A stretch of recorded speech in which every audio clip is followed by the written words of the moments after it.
सभापती महोदय, राज्यपालांच्या अभिभाषणावर झालेल्या चर्चेमध्ये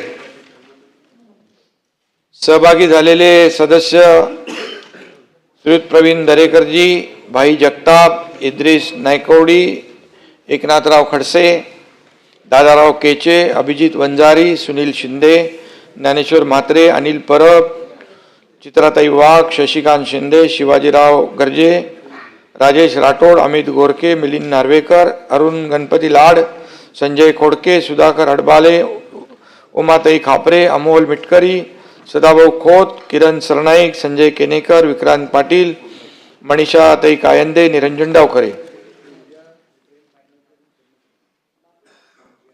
सभापती महोदय,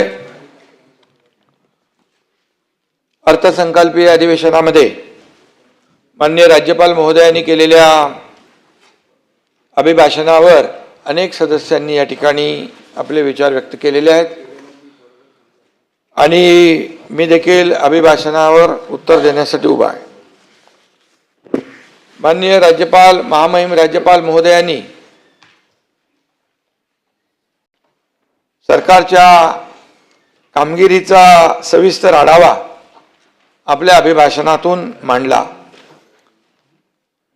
आणि जे महायुती सरकारने केलं, जे गेल्या 3.5 वर्षात असेल, गेल्या वर्षभरातलं कामकाज असेल आणि त्याच्यावर जो काही विकास महायुती सरकारने केला तो आपल्या समोर आहे, या महाराष्ट्रातल्या जनतेसमोर आहे आणि म्हणून चौफेर विकासाचं चित्र त्यांनी मांडण्याचा प्रयत्न राज्यपाल महोदयांनी केलेला आहे.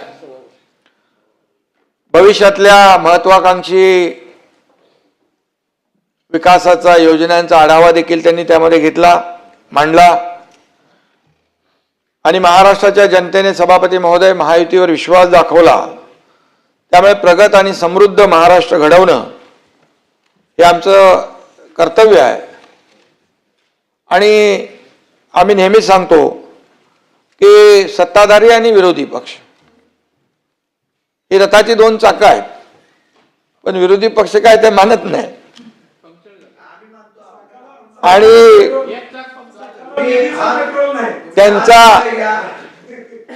त्यांचा तो हे खरं म्हणजे आम्ही विरोधी पक्षाला कधी कमकुवत समजत नाही.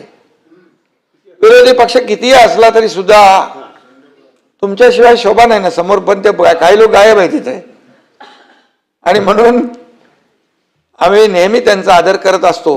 परंतु राज्य सरकारने घेतलेले चांगले निर्णय शशिकांतजी, त्याचा देखील आदर तुम्ही करायला शिकलं पाहिजे, केला पाहिजे आणि म्हणून जे चांगलं आहे ते भाई जगतापचीच वाट बघत होतो या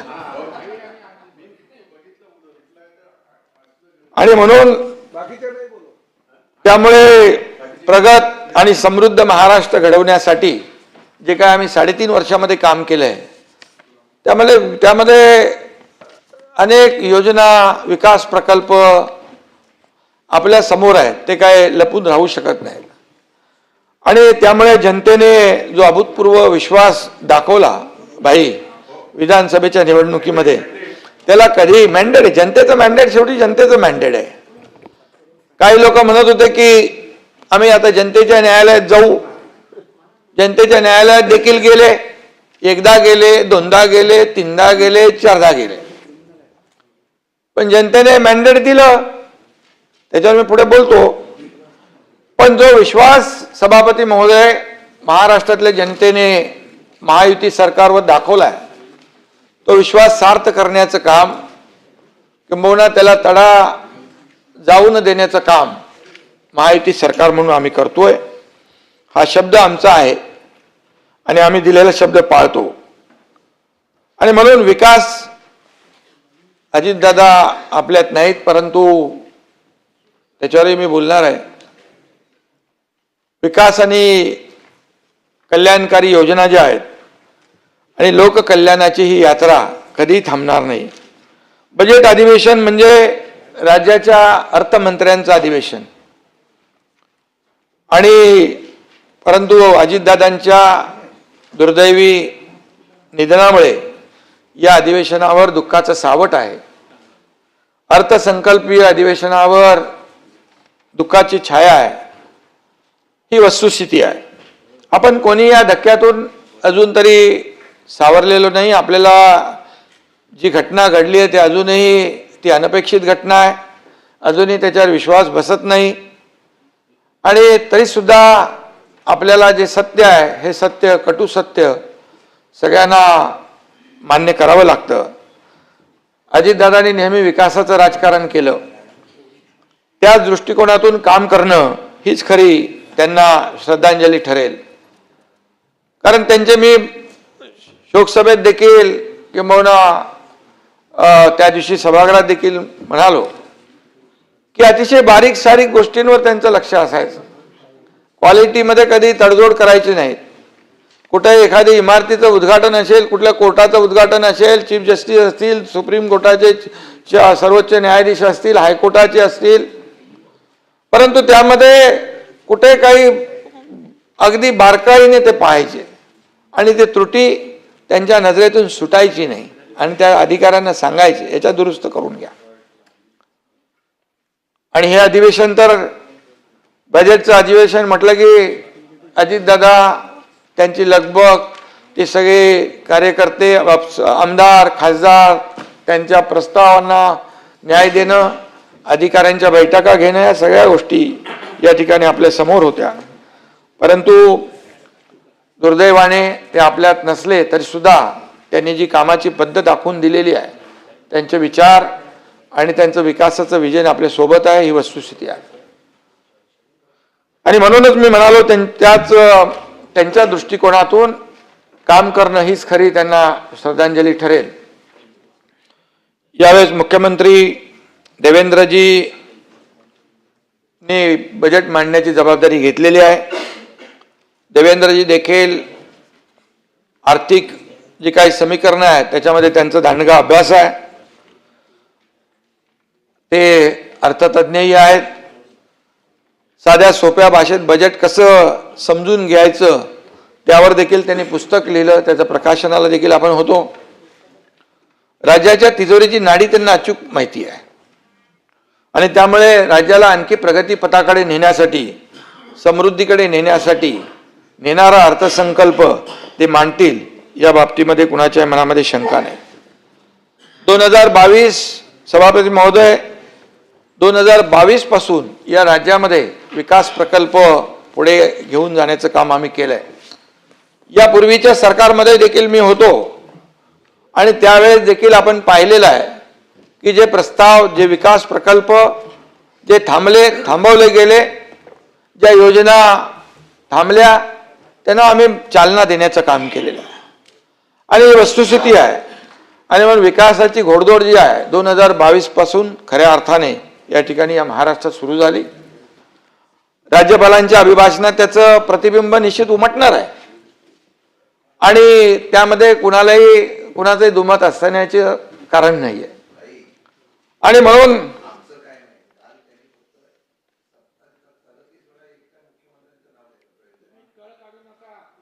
राज्यात विकास केला नसता तर शशिकांतजी महायुतीचा विकास झाला नसता, महायुतीचा विजय झाला नसता.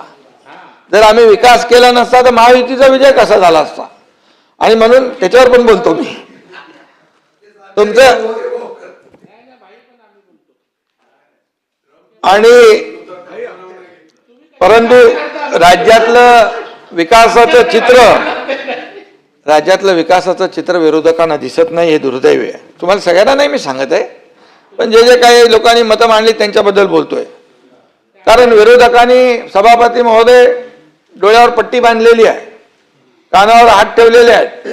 गांधीजीने आपल्याला सांगितलं होतं, बुरा मत देखो, बुरा मत बोलो, बुरा मत सुनो. पण विरोधक नेमकं उलट करतायत,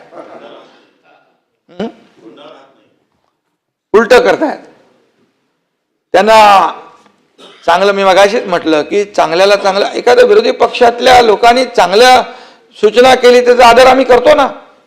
केलेलं आहे बाई, बरोबर आहे ना. आणि म्हणून त्यांना चांगलं दिसत नाही, त्यांच्या कानावर चांगलं पडत नाही आणि चांगलं ते बोलत नाहीत. आणि म्हणून हे अर्थसंकल्पीय अधिवेशन आहे, त्यामुळे सर्वांची भूमिका सभापती महोदय सकारात्मक राहील अशी अपेक्षा होती. पण चहापानापासूनच काही विरोधी पक्षाने जे काही करायचं ते नेहमीचं राजकारण सुरू केलं. याही वेळेस केलं. हम नाही सुधरेंगे हा जो काही संदेश द्यायचा होता तो दिला. ठीक आहे, तरी सुद्धा आम्ही काही वाईट वाटून घेत नाही, म्हणजे वाईट मानत नाही. ठीक आहे, विरोधी पक्षाचा अधिकार आहे. ते म्हणाले काय, आम्ही त्यांची काळी चहा आणि काळी कॉफी कशाला प्यायची, त्यांचे काळे धंदे बाहेर काढू. आता काळे धंदे आमचे असते तर जनतेने विधानसभेत 232 आमदार दिले असते. त्यानंतर झालेल्या नगर परिषदेमध्ये 75 ते 80% विजय दिला असता. बंटी पाटील साहेब, महापालिकेमध्ये एवढं यश मिळालं असतं, जिल्हा परिषदेमध्ये एवढं यश मिळालं असतं. तर काळे धंदे कुणाचे आहेत मी आज काय जात नाही. ज्यांची काळे धंदे केले त्यांना लोकांनी घरी बसवलं आणि त्यामुळे आम्ही तुम्हाला काळी चहा आणि काळी कॉफी नसती पाजली, चांगले फ्रेश दुधाची कॉफी पाजली असती, दुधाचा पांढरा चहा पाजला असता. कारण त्या आणि गोकुळचा, त्यामुळे काळा बेरा आम्हाला काय माहित नसतं. आम्ही एकदम जे काय आहे ते समोर आमचं खुलं किताब आहे. आणि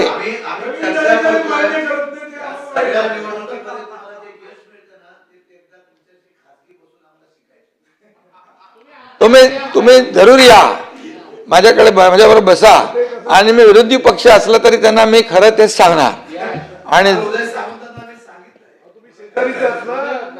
आणि आपला तर संबंध वेगळा आहे, आपण एकाच मातीतले आहोत.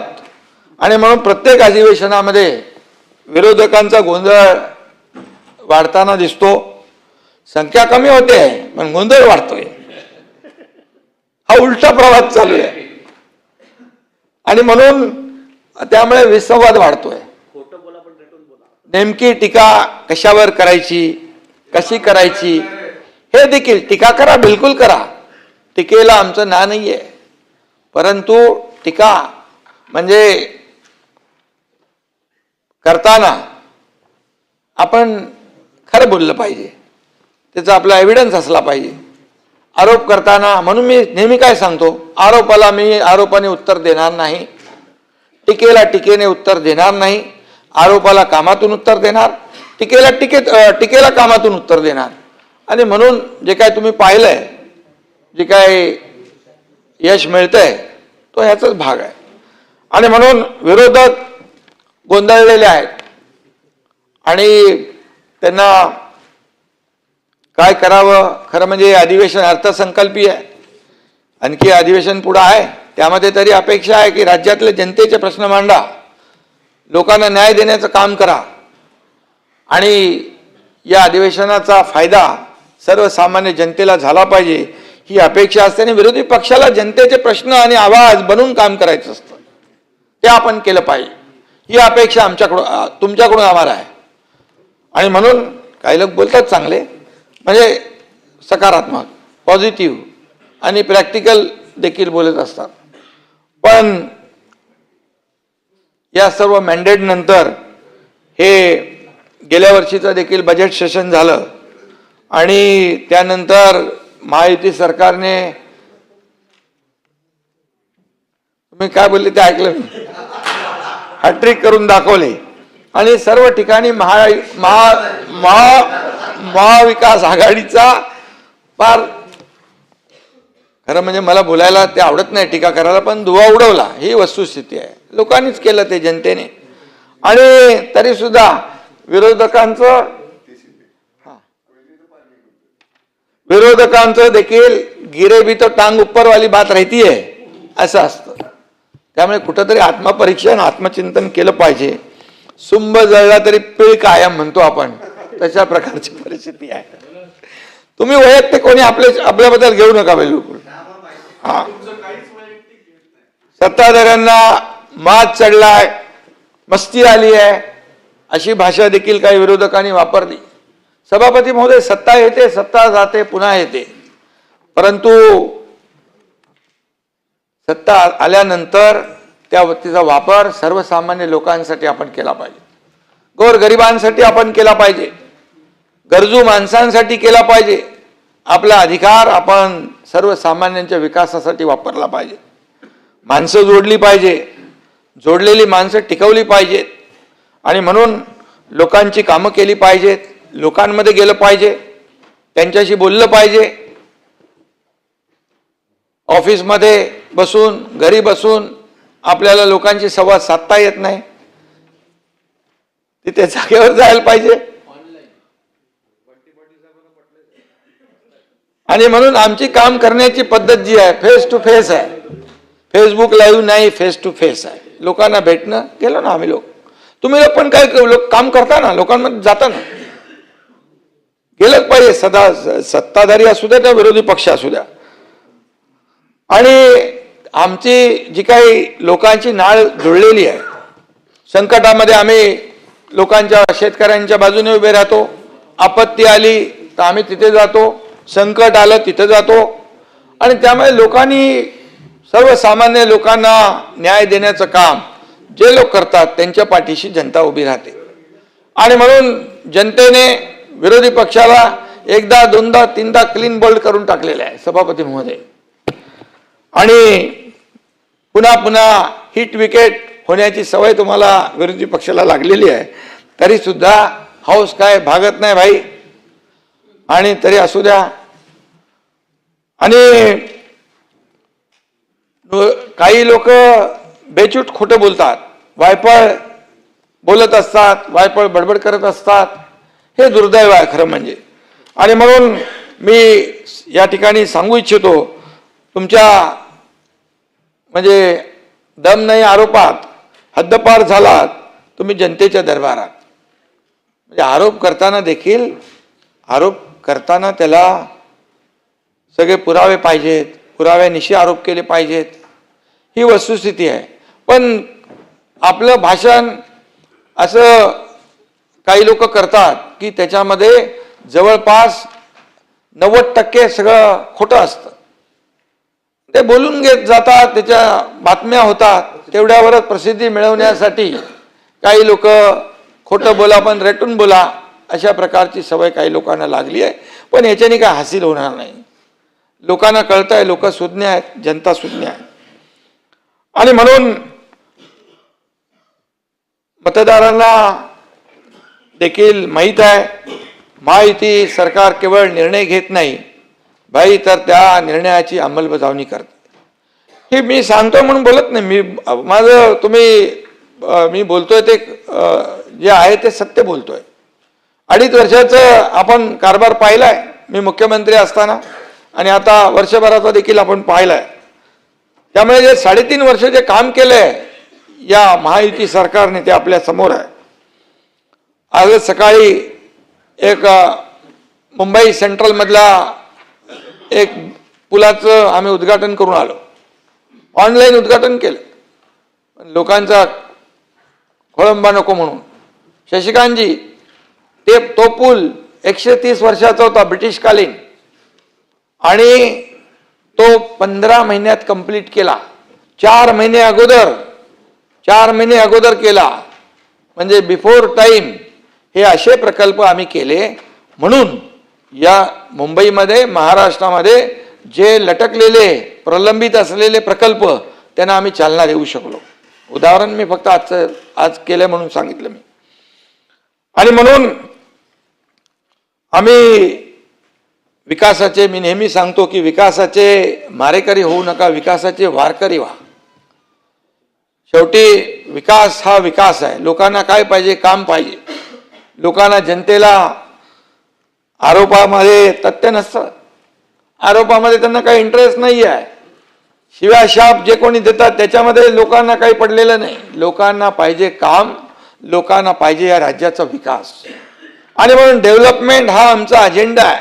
विकास हा आमचा अजेंडा आहे, त्या अजेंड्यावर आम्ही काम करतोय आणि म्हणून आम्ही विकासाचं राजकारण करतो. सभापती महोदय, स्थगितीचं राजकारण आम्ही केलं नाही आणि म्हणून आघाडी सरकारच्या काळात ज्यावेळेस जी कामं रखडली ती आम्ही पूर्ण केली, नवीन कामं घेतली, त्याला आम्ही चालना दिली आणि म्हणून महाराष्ट्राला विकासाच्या नव्या उंचीवर नेण्याचं काम महायुती सरकारने केलेलं आहे. आणि म्हणून मी या अधिवेशनामध्ये खरं म्हणजे विरोधकांवर टीका टिप्पणी करणारच नव्हतो, पण मी बघितलं सगळ्यांची भाषणं, तर मग काय काय काय काय खोटं सगळं काय बोलले ते मला शेवटी त्याचं उत्तर देणं गरजेचं आहे.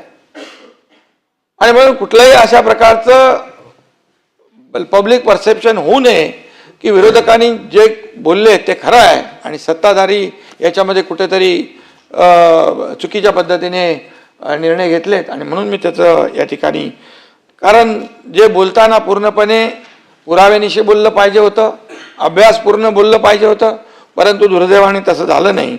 आणि म्हणूनच मी याचं उत्तर देत असताना एक तरी विकास काम दाखवा.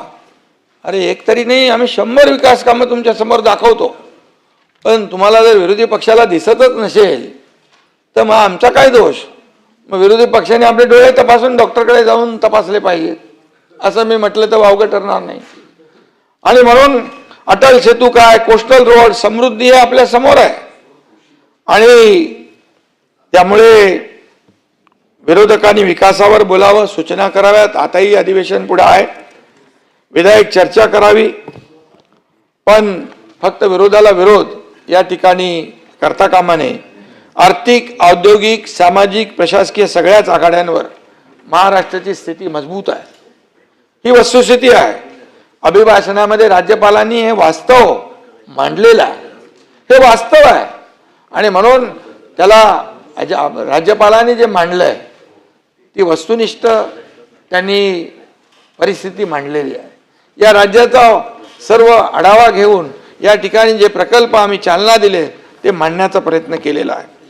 पण विरोधी बाकावरील सदस्यांनी जे काय बिनबुडाचे आरोप केले, राज्यातल्या गुंतवणुकीवरून देखील बऱ्याच लोकांनी या ठिकाणी आरोप केलेले आहेत. त्यामुळे मी या ठिकाणी त्याची माहिती देतो.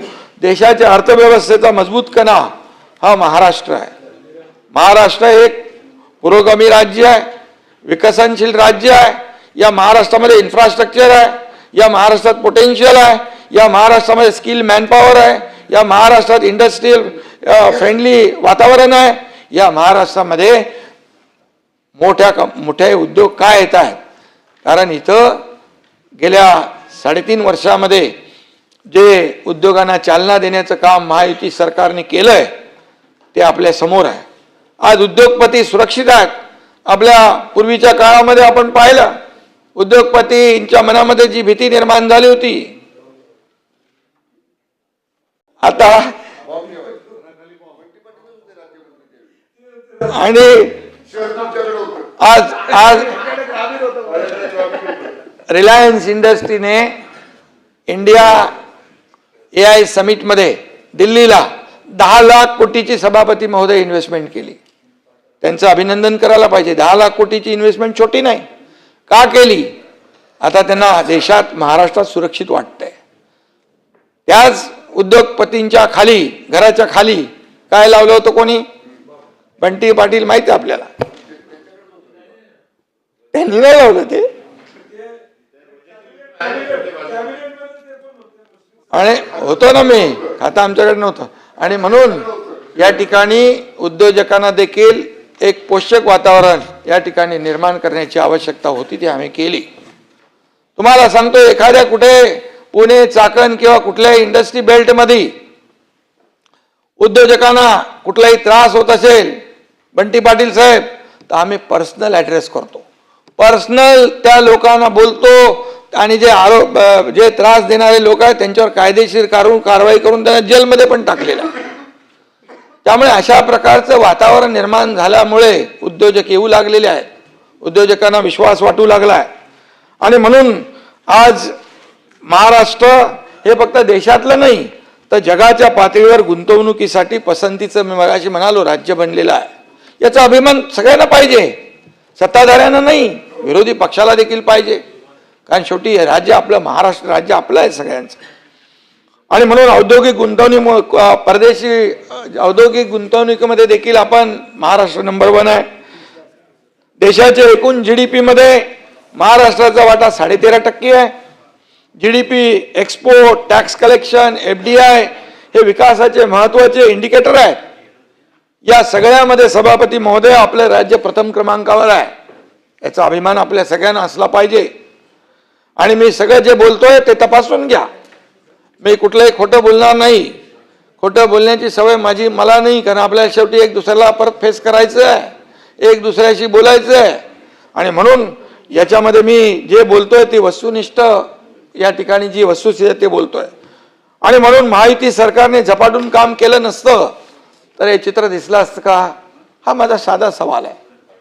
हा माझा एक प्रामाणिक सवाल आहे की जर महायुतीने 3.5 वर्षामध्ये जे काम केलं या राज्याच्या विकासाला चालना देण्यासाठी, या राज्यातल्या सर्वसामान्य लोकांना न्याय देण्यासाठी, माझ्या शेतकऱ्यांना न्याय देण्यासाठी, लाडक्या बहिणींना न्याय देण्यासाठी, अनेक लोकांना न्याय देण्यासाठी जे निर्णय घेतले आणि ते निर्णय घेतले त्यामुळेच या ठिकाणी हे चित्र आहे. या देशाचे आदरणीय प्रधानमंत्री नरेंद्र मोदीजी यांच्या नेतृत्वाखाली देशाची अर्थव्यवस्था 11व्या नंबरवरून 4थ्यावर आलेली आहे. 4थ्यावरून 3ऱ्या नंबरला आपण येणार आहोत. आज पुरा जगातली परिस्थिती आपण पाहिली तर अनेक देशांमध्ये जे काय वातावरण निर्माण झालेलं आहे, जी परिस्थिती निर्माण झालेली आहे, अनेक देशांची अर्थव्यवस्था डगमगली आहे. पण अशा परिस्थितीमध्ये भारताची अर्थव्यवस्था 3ऱ्या नंबरला जातीये. देश आपला पुढे जातोय, याचा अभिमान आपल्याला पाहिजे भाई. देशाचा आपला अभिमान पाहिजे. आणि म्हणून भारत या जगामध्ये ज्या पद्धतीने क्रांती करतोय, जो आर्थिक महासत्तेकडे जातोय, $5 ट्रिलियन जे काही आपला गोल आहे प्रधानमंत्री महोदयांचा, त्यामध्ये देखील $1 ट्रिलियन हा आपल्या महाराष्ट्राचा एक त्याच्यामध्ये सहभाग आहे. नीती आयोगाने सभापती महोदय सांगितलंय 1 ट्रिलियन नाही, तुम्ही फक्त मुंबई आणि MMR मध्येच $1.5 ट्रिलियन पोटेन्शियल आहे. आणि त्याच्यावर फोकस करून काही सेक्टर त्यांनी आम्हाला दिलेत, त्यावर आपली लोक काम करतायत. आणि उद्योजक आहेत, इकॉनॉमिस्ट आहेत, त्यामध्ये वेगवेगळ्या क्षेत्रातले लोक काम करतायत. आणि म्हणून हे सगळं जे करत असताना याचा आपल्याला सगळ्यांना अभिमान पाहिजे. आणि म्हणून आता परवाच गेल्याच आठवड्यामध्ये भारत आणि फ्रान्स या 2 देशातील नेत्यांची बैठक कुठे झाली? आदरणीय प्रधानमंत्री नरेंद्र मोदीजी आणि फ्रान्सचे राष्ट्राध्यक्ष मॅक्रॉन दिल्लीमध्ये नाही, मुंबईमध्ये झाली, महाराष्ट्रात झाली. ही आपल्या सगळ्यांना अभिमान वाटली पाहिजे. आपल्याला अभिमान वाटला पाहिजे की त्याच्या अगोदर देखील मला वाटतं युकेचे पंतप्रधान आले होते, यावेळेस देखील अनेक करार झाले, मुंबईमध्ये करार होत आहे. याचा अभिमान आपल्याला पाहिजे भाई. मुंबई, महाराष्ट्र, याचा अभिमान पाहिजे. का घडतंय? फ्रान्सचे आपले प्रधानमंत्री फ्रान्सच्या अध्यक्षांना मुंबईत भेटतात, मुंबईत करारनामे होत आहे. पहिल्यांदा घडतंय, हे पहिल्यांदा होत आहे. आणि म्हणून मी आपल्याला सांगतो याच्यामध्ये देखील काही अर्थ असेल ना. आणि म्हणजे महाराष्ट्राला प्राधान्य देण्याचं काम केंद्र सरकार देखील करतंय, हे देखील मी मुद्दाम या ठिकाणी नम्रपणे नमूद करतोय. मुंबई तोडणार हे फेक नॅरेटिव्ह विरोधक नेहमी पसरवत होते, पण यावेळेस काय ते झालं नाही. मुंबई पण हातून गेली, कारण मुंबईमध्ये देखील महायुती सरकारने 3.5 वर्षात जे काम केलंय त्याची पोचपावती मुंबई महापालिकेच्या निवडणुकीमध्ये देखील लोकांनी दिली, जनतेने दिली. आणि म्हणून आज या ठिकाणी परिवर्तन होतंय. त्या मुंबईबद्दल काय बोलणार? मी जेव्हा मुख्यमंत्री झालो तेव्हा पहिलं तर मुंबईचं जे खड्डेमुक्त मुंबई करण्याचा संकल्प केला, मुंबईचं पूर्ण कॉन्क्रिटायझेशन झालं पाहिजे 2 फेजमध्ये, तो निर्णय घेतला, काम सुरू झालं. एवढ्या सभापती महोदय 20-25 वर्षामध्ये साधे सिवरेज ट्रीटमेंट प्लांट नव्हते मुंबईमध्ये. 7 सिवरेज ट्रीटमेंट प्लांट करण्याचा निर्णय घेतला. मेट्रोला स्थगिती दिली होती, कारशेडला स्थगिती दिली होती, सगळं हटवलं, हे सगळं पुढे नेलं. हे म्हणून मी मगाशी म्हणालो की हे प्रगती सरकार नाही, प्रगती सरकार आहे. आणि म्हणजे सगळे स्पीड ब्रेकर उकडून टाकले, सगळे अडथळे दूर केले. आणि म्हणून मुंबईसारखी मुंबई ही देशाची आर्थिक राजधानी आहे. मुंबईचा महाराष्ट्राला अभिमान आहे आणि म्हणून मुंबई तोडणार यांना एक चांगलं उत्तर मुंबईकरांनी या निवडणुकीमध्ये दिलेलं आहे. आणि प्रधानमंत्री काय करतात, मुंबईला जगाशी जोडण्याचा प्रयत्न करतात आणि म्हणून केंद्र सरकार आणि राज्य सरकार या मुंबईचं महत्त्व जे आहे हे अधोरेखित करण्याचा प्रयत्न जगभरातले लोक इथं आणून करतात. G20चं समिट पण इकडे मुंबईत झालं, कधी झालं नव्हतं.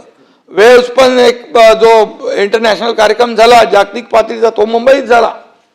आणि म्हणून ह्या सगळ्या गोष्टी ज्या सांगण्याचा उद्देश एवढा आहे की मुंबईमध्ये जे पोटेन्शियल आहे, मुंबईमध्ये जगातले लोक येतात आणि म्हणून मुंबईला जे काही अपेक्षित मुंबईचा विकास आहे तो आपण करतोय.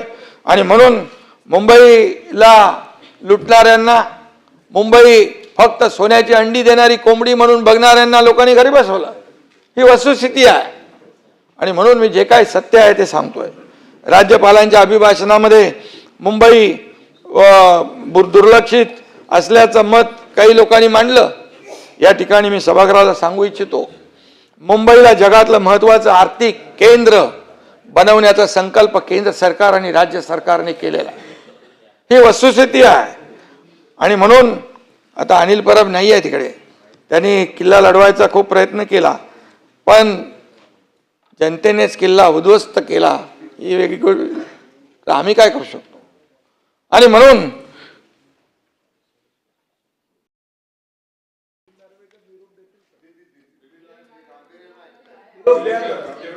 आणि सभापती महोदय,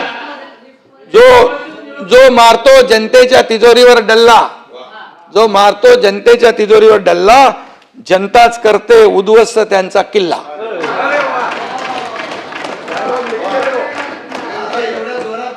आणि म्हणून किल्ला लढवता, किल्ला लढवा, किल्ला किल्ला आणि किल्ला लढवत राहा. परंतु ठीक आहे, जाऊ दे. भाई जगताप, तुम्ही देखील भाषण जोरात केलं, मी ते बघितलं तुमचं. पण आधीची भाषणं ऐकायचो, सगळे ऐकायचे शांतपणे, एकदम बरं वाटायचं. तुम्ही पण थोडे बिघडलेले दिसताय.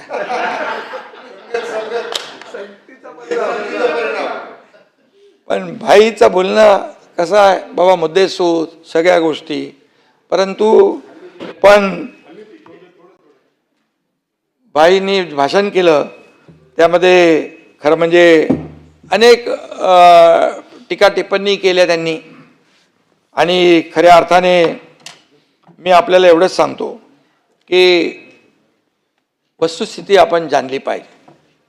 लोक का आमच्याबरोबर येत आहेत, लोक का महायुतीला पसंती देत आहेत, लोक का स्थानिक स्वराज्य संस्था दिल्या, लोकांनी विधानसभा का दिली, ह्या सगळ्याचा विचार आपण केला पाहिजे.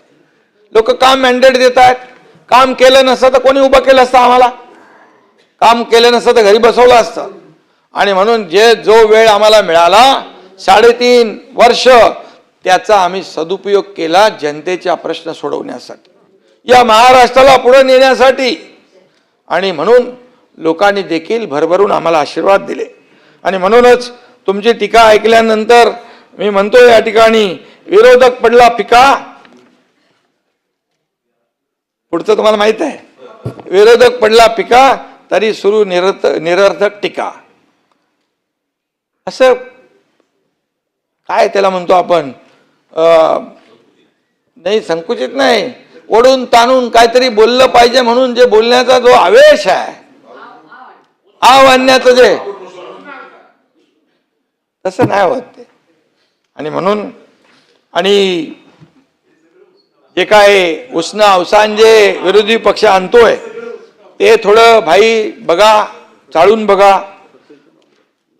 भाई फक्त रोजगार निर्मितीच नाही, उद्योग वाढ, शेतकऱ्यांसाठीच्या योजना, आरोग्य योजना, लाडक्या बहिणींच्या योजना. मला सांगा, शेतकऱ्यांच्या अतिवृष्टी अवकाळीमध्ये नुकसान होत होतं, सततच्या पावसामुळे होणारं नुकसान भरून दिलं जात नव्हतं, NDRFच्या निकषाच्या बाहेर जात नव्हते. मी मुख्यमंत्री असताना NDRFचे निकष बाजूला ठेवले, NDRFच्या दुप्पट आम्ही देऊ लागलो. 2 हेक्टरचं भाई 3 हेक्टर केलं. सततच्या पावसामुळे होणारं नुकसान जे आहे ते भरून देऊ लागलो. अगदी गोगलगाईंनी केलेलं नुकसान देखील आम्ही भरून दिलंय. ही वस्तुस्थिती आहे. आणि आता जे झालेलं जे नुकसान आहे, प्राण्यांनी केलेलं नुकसान, तेही आपण भरून देतो. आणि म्हणून नीलगाईपासून गोगलगाईपासून सगळ्यांनी केलेलं नुकसान, आणि म्हणून या आता झालेल्या सप्टेंबर-ऑक्टोबरमध्ये अतिवृष्टी झाली, त्यामध्ये देखील खूप मोठं प्रचंड नुकसान झालं. आम्ही म्हणालो होतो शेतकऱ्यांची दिवाळी काळी होऊ देणार नाही. दिवाळीच्या अगोदर त्यांच्या खात्यामध्ये पैसे गेले. 32,000 कोटीचं पॅकेज त्यावेळेस आम्ही घोषित केलं आणि त्याच्या पैशाचं वाटप केलं, आणि ते सुरू आहे. ही वस्तुस्थिती आहे. तरी सांगणार शेतकऱ्यांना वाऱ्यावर सोडलं. शेतकऱ्यांना आम्ही कधी वाऱ्यावर सोडणार नाही. या राज्याच्या तिजोरीवर पहिला अधिकार कोणाचा असेल तो आमच्या बळीराजाचा आहे, शेतकऱ्याचा आहे. कोणीतरी म्हणालं मगाशी ते कर्जमाफीचा विषय काढला. मी आपल्याला सांगतो, लाडकी बहीण योजना सुरू झाली, ती आपल्याला माहित आहे. अरे त्याच्यात काही बाप्या बाई लाडक्या बहिणीच्या जागेवर बाप्याची नाव होती. आता आणि तुम्हाला सांगतो त्यामुळे बघा, एकही पात्र लाडक्या बहिणीला आम्ही लाडकी बहीण योजनेपासून वंचित ठेवणार नाही. तुम्ही किती बोललात तरी. तुम्ही तर तेव्हा, आता तर म्हणाले 3,000 द्या.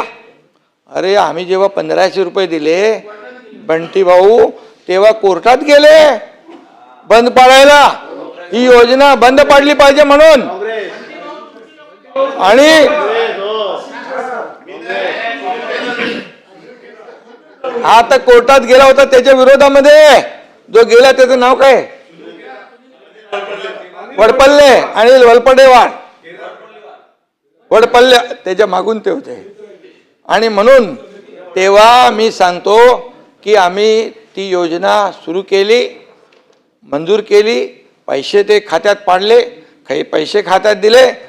तो विरोधी पक्षाने तेव्हा आचारसंहितेत कसे पैसे बंद होतील तोही प्रयत्न केला. पण आम्ही आचारसंहितेच्या अगोदर 2 महिन्याचे पैसे दिले खात्यामध्ये. आम्हाला माहित होतं सगळं.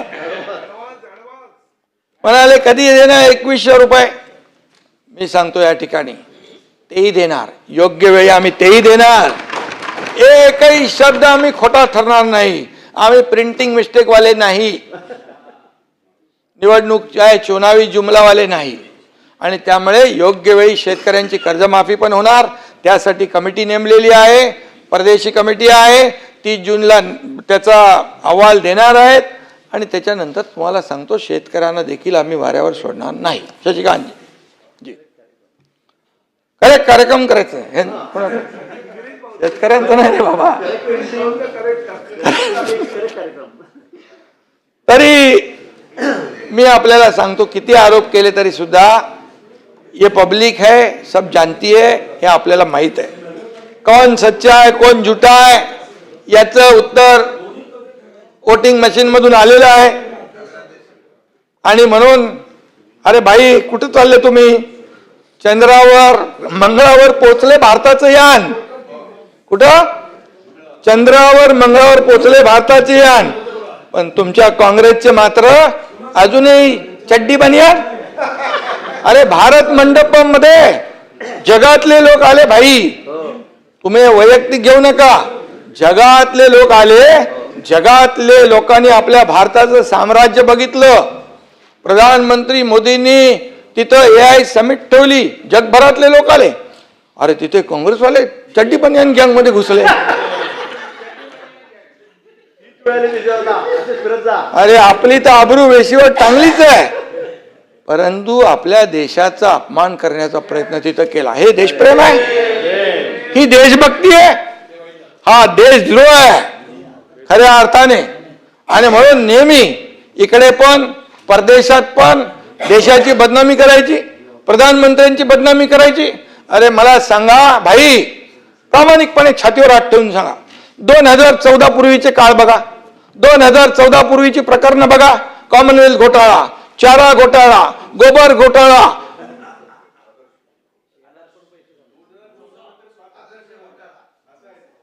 नाही ऐका, कॉमनवेल्थ आणि काय कुठला अरे सगळे घोटाळे होते बघा. कोलगेट घोटाळा, 2G स्पेक्ट्रम घोटाळा, 2014 नंतर तुम्ही सांगा मला एक तरी डाग या देशाचे प्रधानमंत्री मोदीजींवर आहे? अरे भाई हसू नका, वस्तू बघा, वस्तुस्थिती. एक तरी ब्लॉट आहे काळा, एक तरी डाग आहे का? तुम्हाला सांगतो, हे जनतेसाठी समर्पित प्रधानमंत्री काम करतायत म्हणून देश पुढे. तुम्हाला अभिमान नको? 3ऱ्या नंबरवर अर्थव्यवस्था येते त्याचा भाई अभिमान नको? अरे आपण भारतीय आहोत, आपल्याला त्याचा अभिमान असला पाहिजे. आपल्या देशाची बदनामी करून तिथं ऑपरेशन सिंदूर नंतर किती विमानं पडली, किती ड्रोन पडले. अरे ज्यांनी इकडे बॉम्बस्फोट घडवले, किती लोक मेले, रक्ताच्या चिंधड्या उडाल्या, त्याचा हिशोब कोणी विचारत नव्हता. आपल्या लष्करावर संशय घेण्याचं काम त्यावेळेस केलं. राज्यपाला त्याच्यात आलाय ना, राज्यपालाचं भाषण आहे. तुम्ही अरे बाबा, तुम्हाला आता ते भारत मंडप होऊन इकडे येणार ना परत.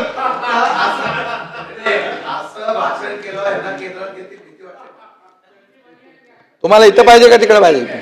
तुम्हाला कुठं पाहिजे? तुम्हाला मी कुठं पाहिजे? इथंच आहे. कॉमन मॅन कोणी शब्द केला? सीएम म्हणजे चीफ मिनिस्टर म्हणायचे. मी म्हणालो सीएम म्हणजे चीफ मिनिस्टर नाही, कॉमन मॅन. सीएम म्हणजे कॉमन मॅन. केंद्र बिंदू आमचा कॉमन मॅन आहे आणि म्हणून चिंता करू नका, मी मजबूत आहे. आणि म्हणून माझा महाराष्ट्राच्या इतिहासात आजवर जे झालं नाही औद्योगिक विकासाचं विकेंद्रीकरण, ते झालंय. पूर्वी फक्त मुंबई पुण्यापुरतं मर्यादित होतं उद्योग येणं, विकास मर्यादित होता. परंतु आज चित्र वेगळं आहे.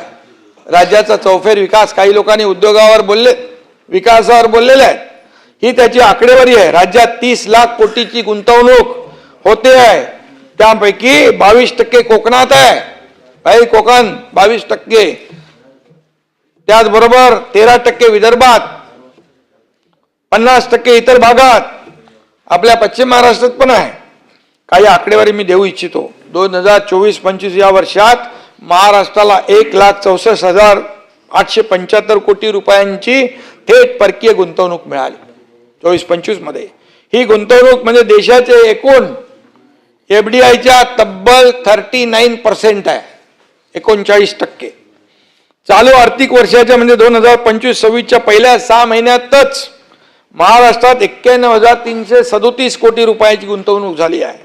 याच कालावधीत देशातले एकूण परकीय गुंतवणुकीपैकी 30% गुंतवणूक एकट्या महाराष्ट्रात आली आहे. सभापती महोदय, हे आकडे व्हेरीफाय करून घ्या. हा महाराष्ट्राचा गौरव नाही का? हा महाराष्ट्राचा अभिमान नाही? परकीय गुंतवणुकीमध्ये महाराष्ट्र देशात प्रथम क्रमांकावर आहे. आपल्याला अभिमान असला पाहिजे. दावोसमध्ये आता मुख्यमंत्री आणि उद्योग मंत्री गेले, 30 लाख कोटीचे करार केले 18 देशातील विविध कंपन्यांच्या बरोबर. आणि हे करारनामे झालेत. मी जेव्हा होतो मुख्यमंत्री तेव्हा 2 वेळा जे करारनामे झाले, 75 ते 80% त्याचं कन्व्हर्जन होतं, इम्प्लिमेंटेशन होतं. नुसते कागदावर ते करारनामे राहत नाहीत, त्याची अंमलबजावणी होते. त्यांना तात्काळ जमीन दिली जाते, त्यांना परवानग्या दिल्या जातात. ही फॅक्ट आहे. म्हणून लोक येत आहेत, म्हणून आज लोक येत आहेत. आणि म्हणून या सर्व गुंतवणुकीतून quantum computing, AI data centre, हरित ऊर्जा, सेमी कंडक्टर, ऑटोमोबाईल, इलेक्ट्रिक वाहनं आदींचा समावेश आहे. स्टील, जहाज बांधणी, कृषी तंत्रज्ञान, आरोग्य सेवा, अन्न प्रक्रिया, शिक्षण, लॉजिस्टिक्स, फिनटेक अशा अनेक क्षेत्रामध्ये निवेश होतोय, इन्व्हेस्टमेंट होती आहे. मुंबईत आशियातलं सर्वात मोठं ग्लोबल कॅपेबिलिटी सेंटर करण्याचा संकल्प आहे. बंटी पाटीलजी लिहून ठेवा. अर्थात जागतिक क्षमता केंद्र उभारण्याचा संकल्प आहे. शेवटी हे सगळं काय प्रधानमंत्री, राष्ट्रपती, राष्ट्राध्यक्षांना का बोलवतात? याचं कारण ते आहे. या प्रकल्पातून सभापती महोदय 15,000 थेट आणि 30,000 अप्रत्यक्ष असे एकूण 45,000 रोजगार या ठिकाणी निर्माण होणार आहेत. मध्यंतरी मायक्रोसॉफ्टचे सत्या नाडेला आणि मुख्यमंत्री यांची बैठक झाली. मायक्रोसॉफ्टनं भारतातील 1700 कोटीच्या मोठ्या गुंतवणुकीसाठी महाराष्ट्राला प्राधान्य दिलेलं आहे. महाराष्ट्रामध्ये मोठे मोठे ब्रँड येत आहेत, दिग्गज कंपन्या येत आहेत. ही वस्तुस्थिती आहे आणि म्हणून भाई ही आपली प्रगती नाही महाराष्ट्राची. महाराष्ट्राला पसंती देत आहेत. थोडं जरा आपण वेगळ्या चष्म्यातून बघा, वेगळ्या अँगलनी बघा, विजननी बघा, पॉझिटिव्ह आणि प्रॅक्टिकल असं बघायला पाहिजे. कोणती औद्योगिक गुंतवणूक प्रत्यक्षात येण्यासाठी किमान 3 वर्षाचा कालावधी लागतो. सभापती महोदय, परकीय निधी येण्यासाठी देखील काही वेळ लागतो. त्यामुळे थोडी सदासबुरी आपण ठेवतोच आणि म्हणून जे काय बोलतो ते फक्त आम्ही बोलत नाही तर ते करून दाखवतो. ही वस्तुस्थिती आहे. 2023 आणि 2024 मध्ये झालेल्या सामंजस्य करारापैकी 82% करार अंमलबजावणीच्या विविध टप्प्यावर कार्यरत आहे. हे पण व्हेरीफाय करून घ्या. एमओयू होत असलेले 75% प्रकल्प उभारणीच्या वेगवेगळ्या टप्प्यांवर आहेत, काही सुरू झालेले आहेत. ही वस्तुस्थिती आहे. उद्योगांमुळे गुंतवणुकीसह मोठ्या प्रमाणात रोजगार येतील, लोकांच्या हाताला काम मिळेल, इथे बेरोजगारी कमी होईल आणि म्हणून हे देखील आमचं जे काही टार्गेट आहे ते अचीव करण्याचं काम आम्ही करतोय. 2026 ते 2030 या कालावधीसाठी आमच्या महायुती सरकारने महाराष्ट्र उद्योग, गुंतवणूक व सेवा धोरण 2025 जाहीर केलेलं आहे आणि यामध्ये या धोरणातून 70,50,000 कोटी रुपयांची गुंतवणूक आकर्षित होईल. 50 लाख प्रत्यक्ष रोजगार निर्माण होतील.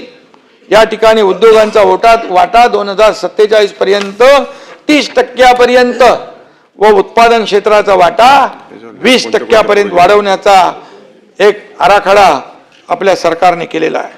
1 कोटी MSME उद्योग सुरू करण्याचं उद्दिष्ट ठेवलेलं आहे. छोटे उद्योग, ॲनिमेशन, गेमिंग, VFX, XR धोरण, जागतिक क्षमता केंद्र धोरण, रत्न आभूषण धोरण अशी अनेक धोरणं आपण जाहीर केलेली आहेत. यामधून लाखो रोजगारांच्या संधी निर्माण होणार आहेत. निर्यात वाढणार आहे. महाराष्ट्र जागतिक व्यासपीठावर अधिक सक्षम होणार आहे. ही वस्तुस्थिती आहे. औद्योगिक विकासाला गती देण्यासाठी भूखंड वाटपाची प्रक्रिया पारदर्शक करण्यासाठी मिलाप ही ऑनलाईन प्रणाली देखील सरकारने सुरू केलेली आहे. आतापर्यंत 339 भूखंडाद्वारे 1424 एकर क्षेत्राचं वाटप उद्योगांना झालेलं आहे. ही देखील वस्तुस्थिती आहे. यामुळे उद्योगांना वेगाने जमीन आणि रोजगार निर्मितीला चालना मिळते आहे. नीती आयोगाने जाहीर केलेल्या निर्यात सज्जता निर्देशांकामध्ये देखील महाराष्ट्राने देशात प्रथम क्रमांक पटकावलेला आहे. ही देखील वस्तुस्थिती आहे. हे यश म्हणजे आपल्या धोरणांची, आपल्या प्रशासनाची आणि आपल्या उद्योग विश्वाच्या क्षमतेची पावती आहे. सभापती महोदय, गडचिरोली सारख्या नक्षलवादी भागामध्ये आज आपण इंटिग्रेटेड स्टील प्लॅन्टसाठी 10,000 कोटींची गुंतवणूक आली. उद्योग सुरू झाले. एक मी पालकमंत्री असताना सुरजागडचा प्रकल्प सुरू झाला. दादांना माहित आहे, आशिष जयस्वालला माहित आहे. त्यावेळेस सुरजागडचा प्रकल्प सुरू झाल्यानंतर हजारो लोकांच्या हाताला काम मिळालं. तिथे रस्ते होऊ लागले, आरोग्य केंद्र झाली, शाळा झाल्या, तिथल्या महिलांना रोजगार दिला. त्याचबरोबर टाटा इन्स्टिट्यूटने देखील त्या ठिकाणी एक स्किल सेंटर उभं केलंय. 100 कोटी रुपये 100 कोटी रुपये त्यांनी दिले. त्याचा आपला पण IIT इन्व्हेन्शन, इनोव्हेशन आणि इन्क्युबेशन त्यांनी हे सुरू केलंय. 5,000-6,000 लोक त्यामधून दरवर्षी बाहेर पडतील ट्रेंड होऊन. आणि म्हणून या ठिकाणी त्यांनी आता तिकडे गडचिरोलीत केलं होतं, पुण्यात केलंय, आता कल्याणमध्ये सुरू, संपूर्ण 11 जिल्ह्यामध्ये हे अशा प्रकारचं IIT सुरू होतं. रत्नागिरीमध्ये सगळ्या ठिकाणी. आणि म्हणून गडचिरोलीची ओळख आता स्टील सिटी म्हणून होत आहे. सभापती महोदय, दावोसला करार झाले ते फक्त पुण्या मुंबई पुरते मर्यादित नाहीत. उत्तर महाराष्ट्रात 50,000 कोटी रुपयांची गुंतवणूक आली. एकट्या अहिल्यानगरमध्ये 11,519 कोटीची गुंतवणूक होती आहे. राज्याचं पुढचं मॅन्युफॅक्चरिंग हब छत्रपती संभाजीनगर आणि जालना होईल. छत्रपती संभाजीनगरमध्ये सुसज्ज इंडस्ट्रियल एक्झिबिशन कम कन्व्हेन्शन सेंटर उभारण्याचं नियोजन आहे. दिल्ली मुंबई कॉरिडॉरसाठी आवश्यक पायाभूत सुविधा छत्रपती संभाजीनगर भागात तयार केल्या जात आहेत. इन्फ्रास्ट्रक्चर करतो आपण. देशात ईव्ही उत्पादनात मोठा हिस्सा छत्रपती संभाजीनगरचा असेल, या प्रकारचं काम सुरू आहे. इथल्या ईव्ही क्लस्टरच्या विकासाला चालना दिली जाते. देशातली पहिली स्मार्ट इंडस्ट्रियल सिटी छत्रपती संभाजीनगरमध्ये आहे. याचा देखील आपल्याला अभिमान असला पाहिजे. आता या कॉरिडॉरमध्ये जागा शिल्लक नाही आहे. यामुळे आता आणखी 8,000 एकर जमिनीचं संपादन करण्याची प्रक्रिया सुरू होते आहे. समृद्धी महामार्गामुळे जगातले उद्योग या भागाकडे आकर्षित होऊ लागलेले आहे. कनेक्टिव्हिटी वाढली. 18 तासाचा प्रवास 6 तासावर आला, 7 तासावर आला. आणि त्यामुळे कनेक्टिव्हिटी वाढल्यामुळे आज बंदर जवळ आली, JNPT जवळ आलाय, त्या ठिकाणी जालना जवळ आलाय, ड्रायपोर्ट जवळ आले आणि यामुळेच या ठिकाणी विकासाला चालना मिळते आहे. आणि म्हणून मुंबई पुण्याप्रमाणे छत्रपती संभाजीनगर असेल, नागपूर आहे, नाशिक आहे, या भागामध्ये नवीन औद्योगिक पट्टे तयार होत आहेत.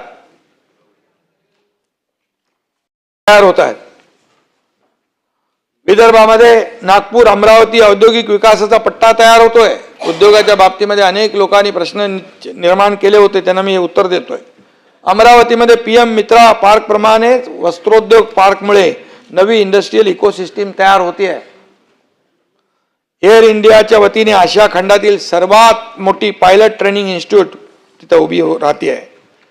पालघर जिल्ह्यातलं वाढवण बंदर हे आता देशातलं सर्वात मोठं बंदर उभं राहत आहे. त्याची कॅपॅसिटी सभापती महोदय JNPTच्या तिप्पट आहे. हे बंदर 20 जिल्ह्याशी थेट जोडलं जाणार आहे. गेम चेंजर असा हा प्रोजेक्ट आहे. 40 लाख कोटी गुंतवणूक आणि 50 लाख रोजगार या संपूर्ण जेवढे प्रकल्प येतात त्यामुळे निर्माण होणार आहे. मुंबईतील coastal road, Atal Setu, metro प्रकल्प, समृद्धी महामार्ग, नवी मुंबई विमानतळ, हाऊसिंग पॉलिसी आपल्या राज्याचं चित्र बदलून टाकेल. अशा प्रकारचं काम महायुतीचं सुरू आहे. पुढच्या पिढ्यांसाठी विरोधकांना हे चित्र आशादायी वाटलं पाहिजे. भविष्यामध्ये जी पिढी आहे, तरुणाई आहे, त्यांच्यासाठी, त्यांच्या फ्युचरसाठी हे सगळे प्रकल्प जे आहेत हे तुम्ही त्याच्यामध्ये तुमचं योगदान दिलं पाहिजे. चांगल्या सूचना दिल्या पाहिजे. इथं अमकं केलं पाहिजे, इथे आणखी आपण हे केलं तर आपल्या या महाराष्ट्रातल्या लोकांना, भूमिपुत्रांना फायदा होईल असं म्हणायला पाहिजे. आणि म्हणून इन्फ्रास्ट्रक्चर आणि इंडस्ट्रियल डेव्हलपमेंट तेव्हाच होईल जेव्हा भूसंपादन व्यवस्थित होईल. आणि म्हणून ही प्रक्रिया गतीने आणि पारदर्शक पद्धतीने राबवावी. प्रकल्पांसाठी जमीन देणाऱ्याचे हित जपण्याचे निर्देश नुकतेच मुख्यमंत्री महोदयांनी दिलेले आहेत. राज्यात औद्योगिक विकासासाठी एकूण 8,969 एकर क्षेत्र आहे. मात्र औद्योगिक गुंतवणुकीसाठी मोठी मागणी आहे. त्यामुळे 1 लाख एकर जागा उपलब्ध कशी करता येईल या दृष्टीने देखील प्रयत्न सुरू झालेले आहेत. आणि महाराष्ट्रात नवी औद्योगिक क्रांती होते आहे असं म्हटलं तर वावगं ठरणार नाही. आता पूर्वी फक्त काही ठराविक ठिकाणी विकास व्हायचा, उद्योग यायचे, पण आज समतोल विकास होतोय. सर्व समावेशक गडचिरोलीपर्यंत विकास जातोय. स्टील हब होतोय. पुढे जमशेदपूर सारखा त्याला खूप महत्त्व प्राप्त होणार आहे. आणि म्हणून या सगळ्याचा विचार जो आहे हे आपण केला पाहिजे. Virar Alibag multimodal corridor, Nagpur Gondia expressway, Bhandara Gadchiroli express, Nagpur Chandrapur express, Navegaon Surjagad mineral corridor, Jalna Nanded expressway, या सगळ्या प्रकल्पांच्या भूसंपादन प्रक्रियेकडे आमचं रिअल टाइम लक्ष आहे. आणि कामं सुरू झाली आहेत भूसंपादनाची, हे तपासून घ्या. हे प्रकल्प येत्या 3-4 वर्षामध्ये पूर्ण होतील असं नियोजन आम्ही करतोय. फक्त समृद्धी महामार्ग करून आम्ही थांबलो नाही. त्याच्यात देखील खूप अडथळे आले. मी त्याच्या इतिहासात जाऊ इच्छित नाही. कसा केला तो आम्हाला माहीत आहे. आणि म्हणून त्याच समृद्धी महामार्गामुळे आज गेम चेंजर परिस्थिती निर्माण झालेली आहे. 3 दिवस शेतकऱ्याला आपल्याला शेतमाल तिथून मुंबईला आणायला लागत होते. आता सकाळी निघालेला शेतमालाचा ट्रक संध्याकाळी मार्केटमध्ये पोहोचेल अशा प्रकारची व्यवस्था त्या ठिकाणी झालेली आहे. आणि म्हणून पुणे छत्रपती संभाजीनगर असा 225 किलोमीटर 6 लेन एक्सप्रेसवे देखील आपण बांधण्याचा निर्णय घेतलेला आहे. हा प्रकल्प पूर्ण झाल्यानंतर 4 तासांचा प्रवास 2 तासांवर येईल. नाशिक ते वाढवण वाया समृद्धी असा नवा रस्ता होतोय. छत्रपती संभाजीनगरच्या उद्योजकांना थेट JNPT आणि वाढवण अशी 2 बंदरं मिळणार आहेत. आणि नुकतीच केंद्रीय मंत्रिमंडळाने सिन्नर घोटी पालघर हायवे रुंदीकरण आणि या रोडला मजबूत करण्यासाठी 3,320 कोटीचा प्रकल्पाला मान्यता दिलेली आहे. हा रस्ता नाशिक आणि पालघर जिल्ह्याला जोडेल. त्याचबरोबर सुरत चेन्नई वाया महाराष्ट्र या 45,000 कोटीच्या ग्रीनफील्ड महामार्गामुळे औद्योगिक आणि वाहतूक कनेक्टिव्हिटी सुधारेल. दळणवळण यंत्रणा सोपी होईल. पालघर जव्हार सारखे मुंबई पुणे सातारा तो होतोय ना, आपण रिंग रोड करतो ना आता शशिकांतजी, आणि पालघर जव्हार सारखे आदिवासी भाग मुख्य प्रवाहात येतील.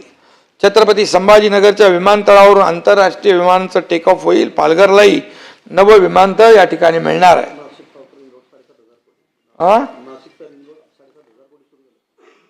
नाशिकचं देखील रिंग रोडचं काम सुरू झालं. 7,500 कोटी रुपये. आम्ही आकडे जे बोलतोय ते व्हेरीफाय करून घ्या. तुम्हाला वाटेल आकडे असेच आम्ही फेकतोय, बिलकुल नाही. आकडे वस्तुनिष्ठ हवा सगळा जे आहे तुम्ही तपासून घ्या. बसलेच नाही ते मागा. मुंबई पुरतं बोलायचं तर गेल्या आठवड्यात MMRDAचा 48,000 कोटी रुपयांचा पहिल्यांदा शिल्की अर्थसंकल्प या ठिकाणी त्यांनी सादर केला आहे. MMR परिसर वाहतूक कोंडी मुक्त करण्यावर, भविष्यातील पाणी नियोजनावर आमचा भर आहे. वाहतूक कोंडी आणि पाण्याचं नियोजन, ओशीर आणि शिलार धरणाला चालना दिलेली आहे. त्याचबरोबर काळू धरणासाठी 500 कोटी रुपये MMRDAने इरिगेशनकडे जमा केलेले आहेत. आणि त्यामुळे MMR क्षेत्र भविष्यामध्ये ज्या पद्धतीने वाढतंय त्याची वाढती गरज लक्षात घेता वाहतूक कोंडी आणि पाणी देण्यावर आमचा भर राहणार आहे.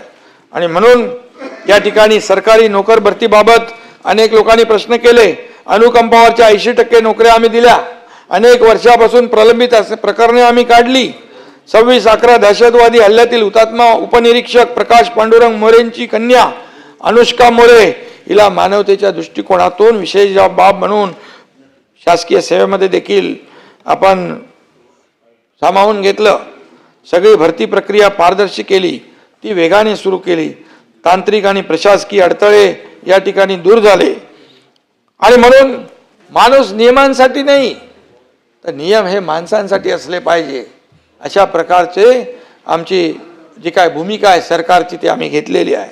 गरजू आणि योग्य व्यक्तींना नोकरीची संधी दिली. मी मुख्यमंत्री असताना 75,000 रिक्त पदांची मोहीम राबवली. विशेष म्हणजे यात नंबर वाढ झाली आणि 1,53,000 रिक्त पदांपैकी 85,363 उमेदवारांना आपण नियुक्ती दिली. नियुक्त्या देताना देखील हॉलमध्ये आपण सभागृहामध्ये देऊन नियुक्ती पत्र दिली. इकडे ही देखील वस्तुस्थिती आपण लक्षात घेतली पाहिजे. 2026 हे भरती वर्ष असणार आहे. संपूर्ण भरती प्रक्रिया पारदर्शक असली पाहिजे आणि त्यासाठी देखील सरकारी आणि खासगी दोन्ही क्षेत्रात नोकऱ्यांची मोठी संधी निर्माण होते. याचा फायदा राज्यातल्या तरुणांना नक्की झाल्याशिवाय राहणार नाही. खडसे सन्माननीय खडसे साहेब कुठे गेले नाहीत?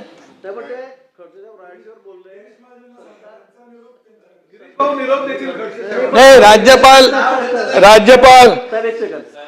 राजकीवर बोलले, मुरुम चोरीवर बोलले, सरकार चोर आहे म्हणले, मुरुम चोरचा रिलीज होता आणि त्यांना 136 कोटी रुपये दंड झालेला आहे. त्याची प्रॉपर्टी अटॅच झालेली मागच्या वर्षी. सगळा मुरुम चोरून टाकला त्यांनी. त्याच्यावर कमिटी नेमली. खडसे साहेब काय म्हणाले? किती निर्लज्ज माणूस आहे. खडसे साहेबांनी राज्यपाल महोदयांचं भाषण रटाळ आहे असं म्हटलं. बोलले ना, रटाळ आहे असं म्हटलं. खरं म्हणजे जमीन खाऊन गेलं. खाली बसून बोलू नका. सरकारने सभापती महोदय सामान्य जनता शेतकरी यांच्यासाठी केलेल्या कामांची माहिती खडसे साहेबांना रटाळ वाटते. हे दुर्दैव आहे. खरं म्हणजे जे काम चुकलं असेल तर चुकलं म्हणायला काही हरकत नाही, परंतु जे खरं आहे जे आम्ही करतोय त्याला खऱ्याला खरं म्हणणं याला देखील जिगर लागते, ते आम्ही दाखवतो नेहमी. आणि म्हणून समाज कल्याण विभागाचा पैसा लाडकी बहिणी योजनेसाठी खर्च होतो असा आरोपही त्यांनी केला. मला सांगा सभापती महोदय, लाडक्या बहिणी आणि त्यांची कुटुंब हा काय समाजाचा भाग नाहीये? सांगा, नाहीये? समाजाचा भाग नाहीये असं वाटत नाही तुम्हाला? खडसे साहेब नाहीये तिकडे म्हणून तुम्ही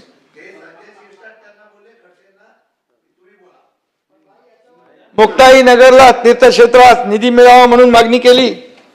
आपण त्यांना 9 कोटी 8 लाख निधी 2018 मध्ये दिला होता. दुसऱ्या टप्प्यात 15 कोटीचा प्रस्ताव देखील सादर केलेला आहे.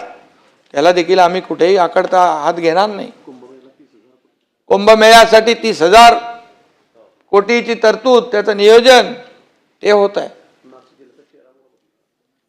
आणि म्हणून या कुंभमेळ्याच्या माध्यमातून देखील नाशिक जिल्हा जो आहे त्याला ज्या काही सोयी सुविधा द्यायच्या आहेत त्यामुळे त्याचा चेहरा मोहरा बदलेल.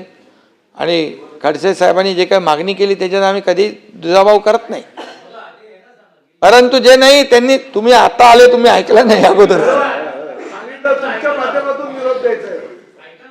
आणि म्हणून मी आपल्याला एवढंच सांगतो, दुसरे आपले सदस्य काय इद्रिस नायकोडी राज्याला 2 देव लाभले म्हणाले. मुख्यमंत्री देवेंद्र फडणवीस आणि राज्यपाल महामहिम देवव्रत आचार्य. आणि मी त्यांना सांगू इच्छितो, तुकडोजी महाराजांचा एक अभंग आहे, मातीचा देव त्याले पाण्याचं भेव, मातीचा देव त्याले पाण्याचं भेव, लाकडाचं देव त्याले अग्नीचं भेव. विरोधकांना जनतेने धडा शिकवलाय. त्यांचा कारभार पाहिल्यानंतर आज तुकडोजी महाराज असते तर ते म्हणाले असते, भ्रष्टाचाराचा देव त्याला मतदारांचं भेव. शशिकांत शिंदे यांनी सांगितल्यानुसार राज्यपालांच्या नावात देवही आहे आणि व्रतही आहे. राज्यपालचं अभिभाषण महायुतीच्या कारभाराचा रोडमॅप मांडणारे होते, पण त्यावरून महायुतीवर राजकीय कुरघोडी करण्याचाही काही लोकांनी प्रयत्न केला. मुख्यमंत्री सरकारचे प्रमुख असतात, त्यामुळे त्यांचं अभिनंदन करणं हे काही आपल्याला वाईट वाटण्याचं कारण नाही. मुख्यमंत्री आले की आम्ही सगळे आलो त्याच्यामध्ये. मी त्याबद्दल धन्यवाद. पण मी मुख्यमंत्री होतो तेव्हाही मुख्यमंत्री आणि इतर टीमचं अभिनंदन व्हायचं. त्यामुळे त्यांचा नामोल्लेख जास्त वेळेला त्यामुळे आपल्याला काही त्रास झाला असेल नाही ना.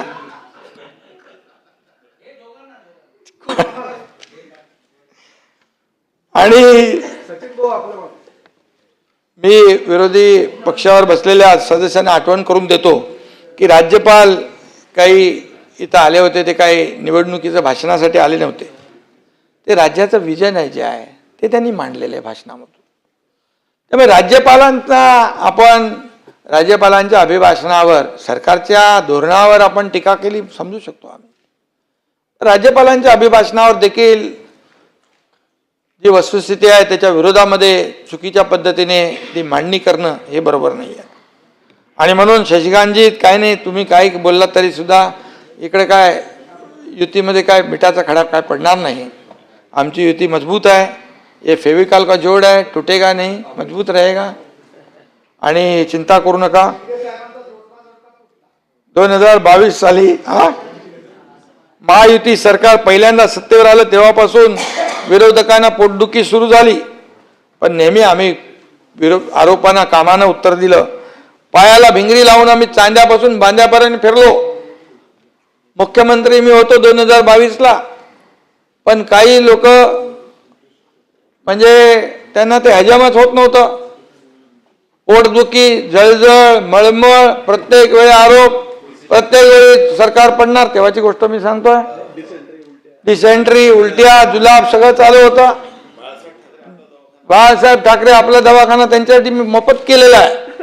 फ्री में जाओ दवा लो. तरी सुद्धा काय होत नाही. त्यामुळे त्यांना हजमलाने जमाल गोटा ते द्यायला पाहिजे. एकदाच काय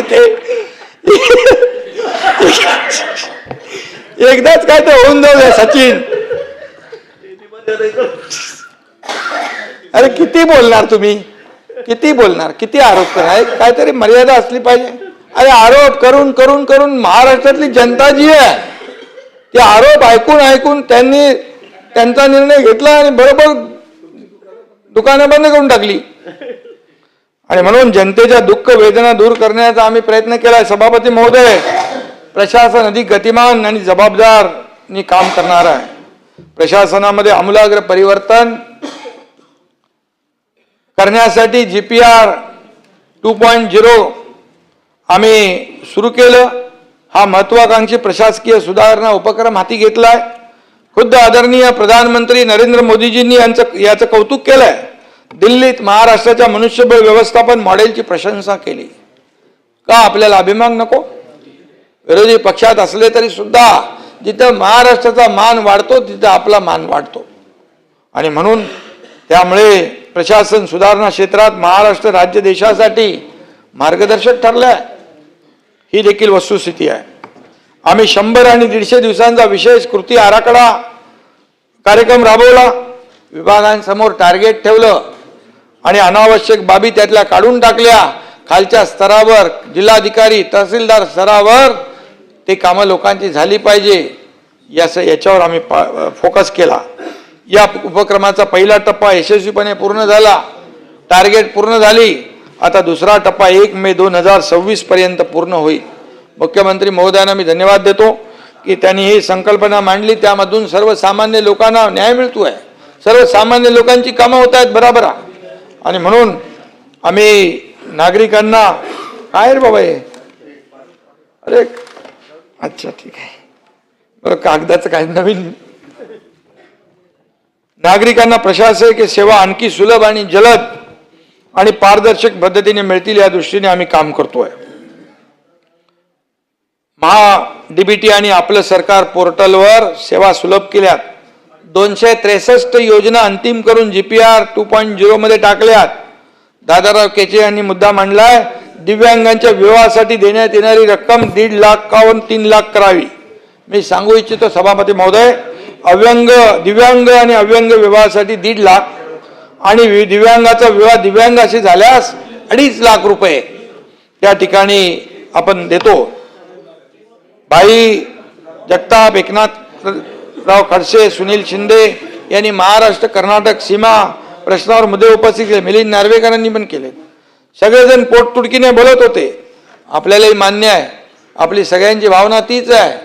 आपल्या कर्नाटक महाराष्ट्र सीमावाद जो गेल्या अनेक वर्षापासून आहे आणि म्हणून आपल्या सर्वांच्या भावना एकसारख्याच आहे. पण मी या वरिष्ठ सभागृहाच्या माध्यमातून परत एकदा स्पष्ट करू इच्छितो की आमचं युती सरकार सीमा बांधवांच्या पाठीशी खंबीरपणे उभं आहे आणि या पुढेही राहील. सुप्रीम कोर्टामध्ये जी वकिलांची फौज लावायची आहे, जी पूर्ण ताकद लावायची आहे, ती पूर्ण सरकार म्हणून त्यांच्या पाठीशी उभी राहील. आणि म्हणून केंद्र सरकारकडे देखील आम्ही या ठिकाणी ठामपणे भूमिका मांडू. याविषयी कुठलीही शंका बाळगण्याचं कारण नाही. हे सीमा प्रश्नाचं घोंगडं या काँग्रेसच्या काळापासूनच अटकलेलं आहे. आता तर मी आपल्याला एवढं सांगतो, रोग जेवढा जुना तेवढे त्यावर उपचार अवघड होतात. आणि म्हणून रोग जुना होऊ देण्याचं पाप कुणी केलं? काँग्रेसनी केलं. आणि म्हणून मी आपल्याला सांगतो, आता कर्नाटकमध्ये काँग्रेसचं सरकार आहे ना. केंद्र आम्ही सांगितलं, स्वतः अमित भाईंना सांगितलं, गृहमंत्री महोदयांना, झाले 2-2 मंत्रींची समिती नेमलेली आहे. आम्ही तिथं भाजपचं सरकार असताना आम्ही बोललो, एक बैठकही झाली. आता तुम्ही काय करा, तुम्ही ताबडतोब तुमच्या हायकमांडला सांगा आणि ताबडतोब म्हणावं ते देऊन टाका. आपला मराठी इलाका बेळगाव, सोपं काम आहे. केंद्रातून लगेच शिक्कामोर्तब होऊन जाईल. सुप्रीम कोर्टामध्ये याचा प्रलंबित विषय आहे. सुप्रीम कोर्टामध्ये जो आहे, सर्वोच्च न्यायालयाचा आदर करणारे आम्ही सगळे लोक आहोत. त्यामुळे सर्वोच्च न्यायालयामध्ये जे जे काही भांडावं लागेल, जी फौज उभी करावी लागेल, जे जे काही करावं ते ताकदीने हे सरकार, महायुती सरकार करेल. केल्याशिवाय राहणार नाही. कारण हिंदू हृदय सम्राट बाळासाहेब ठाकरे हे सीमावासियांच्या मागे खंबीरपणे उभे राहिलेले आहेत. आणि मी पण जेलमध्ये होतो, तिकडे 40 दिवस होतो. त्यामुळे आंदोलन भुजबळ साहेब देखील त्या आंदोलनात होते. भुजबळ साहेबांनी जाऊन आमच्या आधी आंदोलन केलं आणि त्यामुळे आम्हाला तिकडे पकडून टाकलं जेलमध्ये. आणि त्यामुळे मी आपल्याला सांगतो तो संवेदनशील विषय आपल्या सर्वांसाठी आणि म्हणून सीमावासियांच्या पाठीशी संपूर्ण सभागृह, सत्ताधारी काय विरोधक काय, आपण सगळेच, आपली सगळ्यांची जबाबदारी आहे की त्यांच्या मागं उभं राहण्याची, आणि ते आपण उभं राहणार आहोत. आणि म्हणून या ठिकाणी भाई आपण भाषणाची सुरुवात, महाराष्ट्र हे पुरोगामी राज्य आहे का, या महाराष्ट्रामध्ये आणि मुंबईमध्ये धार्मिक उन्माद वाढलाय, महाराष्ट्राचा लौकिक असा आहे, आरोप केला, जातीय तेढ निर्माण होते असा देखील आरोप केला. पण मी आपल्याला एकच सांगतो भाई, असा आरोप करण्यापूर्वी महाराष्ट्रामध्ये धार्मिक तेढ कोण वाढवतंय याचा देखील विचार केला पाहिजे, याची माहिती घेतली पाहिजे. या महाराष्ट्राचा आराध्य दैवत छत्रपती शिवाजी महाराजांचा इतिहासाचा वारसा महाराष्ट्राला आहे. छत्रपती शिवाजी महाराजांच्या आदर्शावर आपण कारभार करतोय. छत्रपती शिवाजी महाराज हे आपलं आराध्य दैवत आहे आणि महाराज हे जगाचा आदर्श आहे. आज छत्रपती शिवाजी महाराज जयंती फक्त देशात नाही, महाराष्ट्रात नाही, जगभरामध्ये साजरी होती आहे. आणि म्हणून याचा सगळ्यांना आपल्याला अभिमान असला पाहिजे. मात्र आपले प्रदेशाध्यक्ष हिंदूंची कत्तल करणाऱ्या, गायींची कत्तल करणाऱ्या टिपू सुलतानच्या बरोबर महाराजांची तुलना करतो.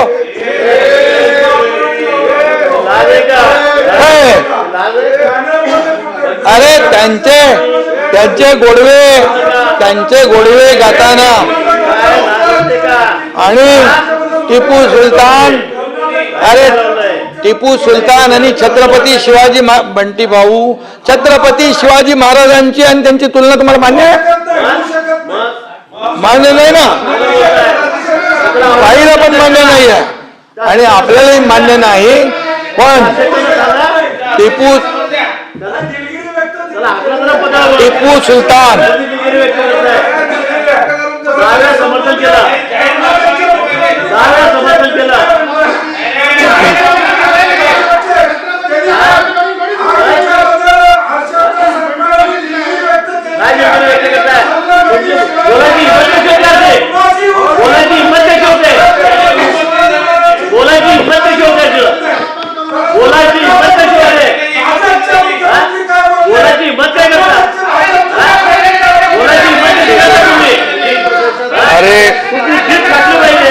सभापती महोदय, बंटी पाटील साहेब, आपल्याला एकच आहे की टिपू सुलतानचे गोडवे गाणे, त्याचं उदात्तीकरण करणे, छत्रपती शिवाजी महाराजांशी त्याची तुलना करणे हे पूर्णपणे दुर्दैवी आहे. याचा निषेध करावा तेवढा थोडा आहे.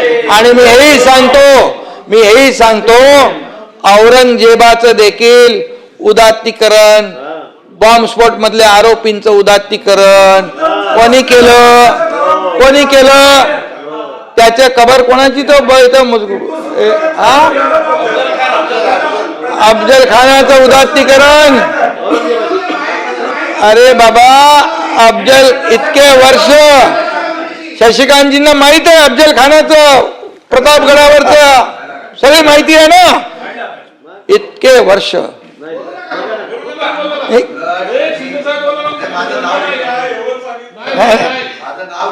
रेफरन्स साठी घेतलं. तुम्हाला माहिती आहे, सांगितलं मी, तुम्हाला माहिती आहे, तुम्ही साक्षीदार आहात. आणि म्हणून जे हिम्मत करणे, हिम्मत की किंमत आहे ना, हिम्मत किया की नाही. आणि म्हणून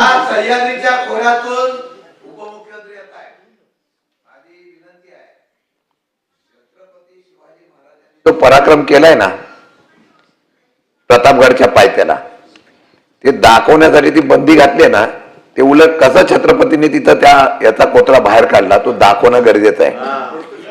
देसाई साहेब आज घोषणा करा. हा बस ते बंद केलं, काय गरज आहे?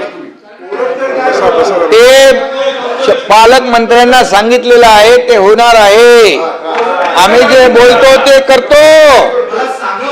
शशिकांतजी, इतके वर्ष कुणी हिम्मत केली सांगा बरं? तुम्ही इतके वर्ष हिम्मत कोणी केली अतिक्रमण काढायची?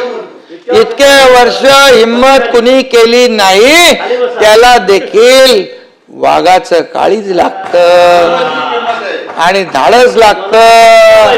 छत्रपती शिवाजी महाराजांच्या बद्दल अभिमान आणि स्वाभिमान लागतो, तो आम्ही दाखवला. आणि छत्रपती शिवाजी महाराजांसमोर हे मतांचं राजकारण कधी आम्ही केलं नाही, करणार नाही. आणि म्हणून या ठिकाणी धार्मिक तेज निर्माण करण्याचा जो आहे मी सांगतो. आणि सभापती महोदय 34 पर आता मी बघा ऐकून घ्या. काही लोक बोलले त्यांना निवडणुकांचे निकाल अस्वस्थ करून गेले. आता तुम्ही तिथं मी नेहमी सांगतो, माझ्यावर टीका करण्यापेक्षा सरकारवर टीका करण्यापेक्षा आत्मपरीक्षण करा, आत्मचिंतन करा, लोकांमध्ये जा, लोकांची कामं करा, बांधावर जा, शेतकऱ्यांना भेटा, त्यांची डोळ्यात ते अश्रू पुसा. अरे आम्ही गेलो, आम्ही पाठवलं साहित्य, आम्ही हे सगळं साहित्य पाठवलं, एक 2-2 महिन्याचं. बोले अरे याच्या अरे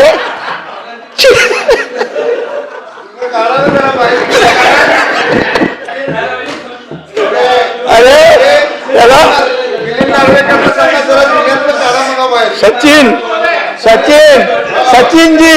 सचिनजी किती असलं ना तरी देण्याची दानत लागते, किती असलं तरी देण्याची दानत लागते.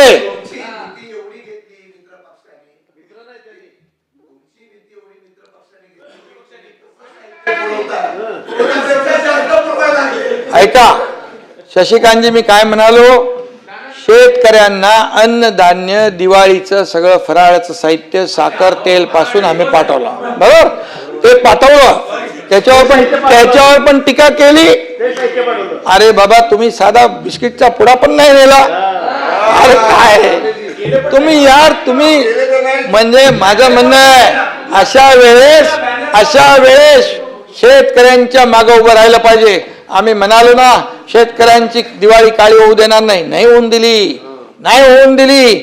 अरे त्यासाठी निर्णय घ्यावे लागतात, त्यांच्यात जावं लागतं. म्हणून मी नेहमी सांगतो आत्मचिंतन, आत्मपरीक्षण करावं आणि मनापासून करावं. नुसतं काय ते हे डिप्लोमसी नाही चालत. आणि म्हणून मी आता त्याच्यात जात नाही. मी सभापती महोदय, या ठिकाणी कोणीतरी सांगितलं नोकऱ्यांच्या बाबतीमध्ये 34 लाख बेरोजगारांची नोंदणी केली आहे, म्हणाले बेरोजगारी वाढली. अरे असा निष्कर्ष काढणं हसायचं का रडायचं? या ठिकाणी सभापती महोदय, राज्याची ज्या पद्धतीने लोकसंख्या आपली वाढतीये त्या मोठ्या प्रमाणात नोकऱ्यांची मागणी वाढतीये. आणि म्हणून साहजिक आहे युवक रोजगारांच्या पोर्टलवर नोंदणी नाही करायची, मग कुठं करायची? या पोर्टलवर नोंदणी करायची नाही तर कुठं करायची? आता लोकांना विश्वास भाई वाटू लागला की आम्हाला नोकऱ्या मिळतील आणि म्हणून नोंदणी होऊ लागली आणि मिळत आहेत.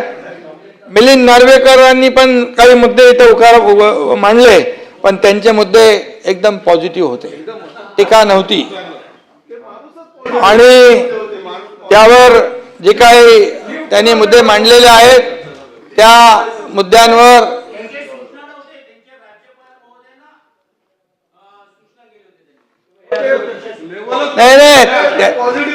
त्यांनी बघा, त्यांनी केलेले जे सूचना आहेत ना त्या मी वाचल्या, त्या पॉझिटिव्ह डेव्हलपमेंटच्या होत्या. त्यामुळे त्यांच्याशी जरा बोलत जा चर्चा करताना, मग ते पॉझिटिव्ह तुम्ही पण व्हाल. आणि म्हणून त्याच्यावर देखील सरकार कारवाई करेल. जे चांगलं आहे ते चांगलं आहे. आम्ही कुठे काय बोलतोय? ज्यांनी चांगल्या शशिकांतजी चांगल्या भूमिका मांडतात जेव्हा त्यांचं काय चांगलं बोलत नाही आम्ही. आमच्या काय दुश्मन थोडे आम्ही. त्याच्या बंटी आहे तिथे काय आम्ही असं चुकीचं नाही बोलत ना. ते चांगलं आहे ते चांगलं आहे. ते तुमची मैत्री यांची दोघांची जानी दोस्ती आहे. मुंबई ते पुणे एक्सप्रेसवर झालेला गॅस टँकर दुर्घटनेवरून देखील काही सदस्यांनी प्रश्न उपस्थित केला. झालेली घटना अतिशय दुर्दैवी आहे, पण तुम्हाला मी सांगतो त्याची मी माहिती घेतली. तुम्ही बोला की ती घटना साधीसुधी नव्हती. सगळ्या यंत्रणांनी मिळून काळजीपूर्वक हा ते उलटलेला टँकर आहे त्यातून तो जो अतिशय ज्वालाग्रही गॅस होता त्याच्यामध्ये, तो एक एक टँकर करून 2 टँकर काढले. आता जर तिथे वायू गळती झाली असती तर थोडाही हलगर्जीपणा झाला असता तर मी सांगतो सभापती महोदय, तिथला मोठा परिसर जळून बेचिराग झाला असता, अशी अवस्था होती. आणि त्यासाठी दुर्घटना पुनरावृत्ती होऊ नये ती टाळण्याच्यासाठी जे उपाययोजना करायची आहेत ते निश्चितपणे आपण करू. त्या लोकांना सूचना दिलेल्या आहेत. तेव्हा जर पुढे दुर्घटना झाली तर ती वाहतूक कुठून डायव्हर्ट करणे, हे करणे, या सगळ्या ज्या काही उपाययोजना आहेत त्या केल्या पाहिजे त्या यंत्रणांनी.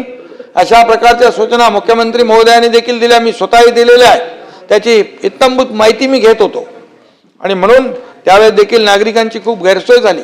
परंतु जीवापेक्षा काही मोठा असू शकत नाही आणि त्यामुळे जीव वाचले हे महत्त्वाचं आहे. आणि म्हणून अशा प्रकारची दुर्घटना पुन्हा होऊ नये आणि झाली तर ताबडतोब उपाययोजना काय कराव्या या संदर्भातला देखील ॲक्शन प्लॅन त्या ठिकाणी तयार केलेला आहे.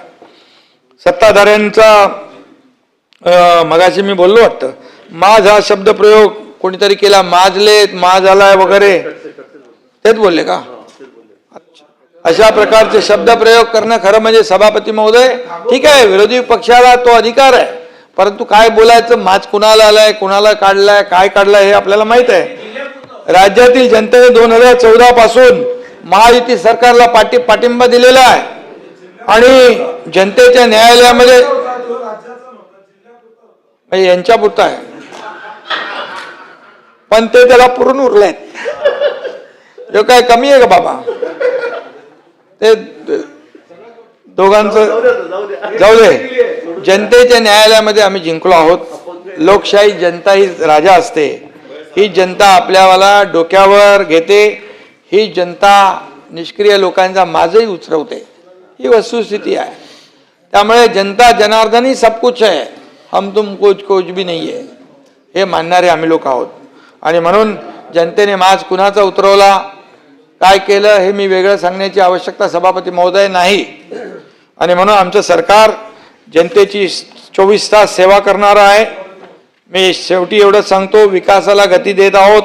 महाराष्ट्राची प्रगतीची गाडी सुसाट सुटली आहे, पण विरोधकांची गाडी मात्र आरोपांमध्ये अडकली आहे, ही वस्तुस्थिती आहे.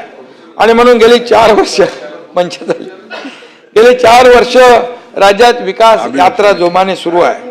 या विकास यात्रेमध्ये विरोधी पक्षाने देखील सामील झालं पाहिजे, विधायक सूचना केल्या पाहिजे असं मला वाटतं. राजकारण आपल्या जागी, परंतु विकास आपल्या जागी असं धोरण आपण घेतलं पाहिजे. आपल्या सगळ्यांचं लक्ष आहे विकास, सर्वांगीण विकास, सुरक्षित महाराष्ट्र, समृद्ध महाराष्ट्र, हेच आपलं लक्ष पाहिजे. विरोधकांना वेगवान महाराष्ट्र आहे ना, नाही अजित दादा म्हणाले होते विकास आता लांबणार नाही, महाराष्ट्र आता थांबणार नाही, आणि हेच खऱ्या अर्थाने त्यांना श्रद्धांजली ठरेल अशा प्रकारचं मी या ठिकाणी सांगू इच्छितो. आणि विरोधकांना देखील आवाहन करतो, आवाहन म्हणजे आव्हान नाही, विनंती, जनतेच्या कामामध्ये राजकारण न आणता सकारात्मक पावलं टाका. सरकारची कामाची जी काही दखल घ्यायची आहे, योग्य कामाची दखल घ्या, चुकीचं असेल तर सजेस्ट करा, सुचवा. आणि म्हणून महामहिम राज्यपालांनी जे सरकारने गेल्या 3.5 वर्षामध्ये या राज्याचा विकास केला आहे, या राज्याची प्रगती केली आहे, या राज्याला पुढं घेऊन चाललेला आहे, भविष्यातले जे प्रकल्प आम्ही करणार आहोत त्याच्याबद्दल आपल्या भाषणामध्ये मनोगत व्यक्त केलं, त्याबद्दल मी त्यांचा आभारी आहे. त्यांचं मनापासून मी राज्यपाल महोदयांचं अभिनंदन करतो आणि त्यांना धन्यवाद देतो. आणि विरोधी पक्षाला देखील मनापासून धन्यवाद देतो की तुम्ही आता यापुढे जे सकारात्मक आहे त्या पद्धतीने जा, चांगल्या गोष्टीला चांगलं म्हणा, सूचना करायची तिकडे सूचना करा, त्याचाही आदर केला जाईल. अशा प्रकारचं या ठिकाणी मी सांगतो आणि थांबतो. जय हिंद, जय महाराष्ट्र. प्रश्न असा आहे की नाही, हा अभिभाषण आहे, प्रस्ताव नाहीये, त्यामुळे राईट टू रिप्लाय नाहीये. प्रश्न असा आहे की राज्यपालांनी केलेल्या अभिभाषणाबद्दल आम्ही या अधिवेशनाकरता जमलेले महाराष्ट्र विधान परिषदेचे सदस्य त्यांचे मनपूर्वक आभार मानतो. अनुकूल असतील त्यांनी होय म्हणावे, प्रतिकूल असतील त्यांनी नाही म्हणावे. होयचे बहुमत प्रस्ताव संमत झाला.